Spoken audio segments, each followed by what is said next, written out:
I'm an avid collector and player of retro games, but I'm not sure if I will be anymore after today. I was feeling a little smelly today.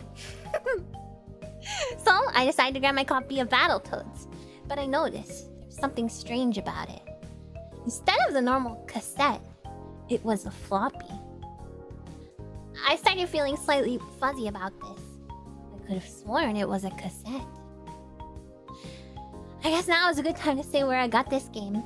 I went to an estate sale a few months ago and bought a box of Casio Loopy games, and this just happened to be in there. It was a horribly sad estate sale, you see. The previous owner had died of stepping on a Lego. Well, at least the games were going to find a good home in me.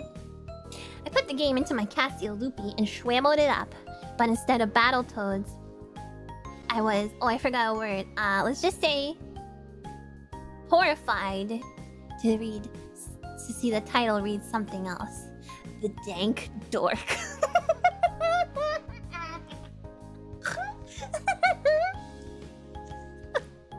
Someone must have messed with this or created a hack. Or it's glitching out, I thought. But curious as to what the contents could be, I pressed on. The game started on a lavender screen.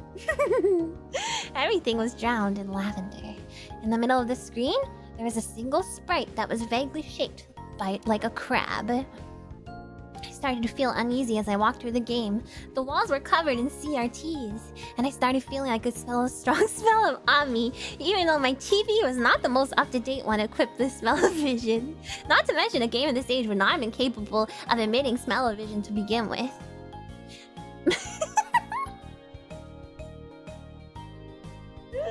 You guys, you're so mean. My breathing quickened, but I pressed on. In the next room, there was a sprite that looked like Robotnik blocking my way. I tried cutely to get around it. I even drunkenly snorted at it. I was still not able to pass. Suddenly, creepy music that sounded like a low-quality version of Gangnam Style started to play, and my mind was racing.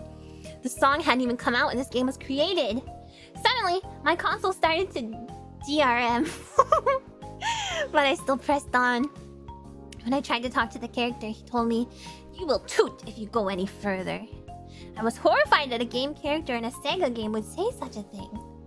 Suddenly, a door opened behind him, and he finally let me pass. When I went through the door, what I saw zonked me. What sounded like backwards music started playing, and I was greeted by a hyper-realistic Pepsi Man with sweating eyes. He grinned at me and opened his mouth to say, "It ends here, bucko." Suddenly, my game system began to violently swim around before the plug dislodged itself from my wall.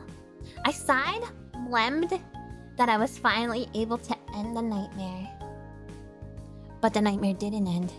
That night, at midnight o'clock, I didn't sleep well. I called my friend Bob and told them what happened. What they said shocked me. My friend told me that they have heard of retro game collectors suddenly going sweet after finding a mysterious game at an estate sale. My orb dropped. I couldn't breathe. I didn't want sweet to happen to me. I hung up the phone without saying anything more, and then decided to destroy the game using fire. Once this was done, I could breathe a sigh of relief. It was over. I turned around to go knock the arm. Not the arm! The arm is gonna break. Okay. I turned around to go home, but then I awoke, goated. There in front of me, in my bedroom, was Pepsi Man, horribly disfigured, dwagging coming from his eye sockets. I could only take short breaths, and then there was darkness. Next thing I remember was waking up in a hospital bed, surrounded by chocolates. My friends and family were there and told me I had been in a coma for 666 years. I asked them, "Please, tell me what happened to that meowing game." My friend looked confused and said, "Well, we weren't sure if you were going to wake up, so we had an estate sale. The game is long gone."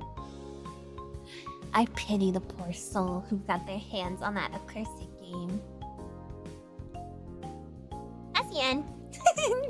What you guys think? Did you like the creepypasta we made together? Dun dun dun dun dun. Die.